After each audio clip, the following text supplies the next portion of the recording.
ಬೇರೆ ಎಕ್ಸಾಮ್ ಇದೆ. ನನ್ ಸ್ಕೂಲ್ಗೆ ಹೋಗಕ್ಕೆ ಇಷ್ಟ ಇಲ್ಲ. ಇನ್ನು ಸ್ಕೂಲ್ಗೆ ಹೋಗಲ್ವಾ? ಹೋಗೋ ಸುಮ್ನೆ. ಸರಿ, ಹೋಗ್ತೀನಿ.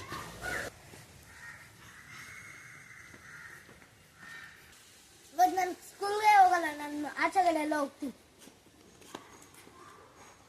ಇಲ್ಲ ಕುತ್ಕೊಳ್ತೀನಿ, ಸ್ಕೂಲ್ ಆಗತ್ತೆ. A few hours later.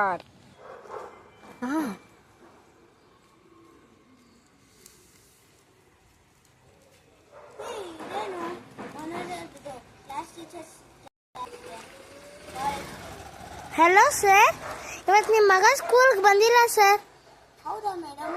ಇರಿ ಮೇಡಮ್, ನಾನು ನೋಡ್ಕೊಂತೀನಿ. ಓಕೆ ಸರ್, ಬಾಯ್. ಅಪ್ಪ, ಈಗ ಮನೆಗೆ ಹೋಗ್ತೀನಿ. ಅಪ್ಪ, ಇವತ್ತು ಸ್ಕೂಲ್ ತುಂಬಾ ಚೆನ್ನಾಗಿತ್ತು. ಇವತ್ತು ಸ್ಕೂಲ್ಗೆ ಯಾಕೆ ಹೋಗಿಲ್ಲ? ನಾನು ಓದ ಅಲ್ವಾ?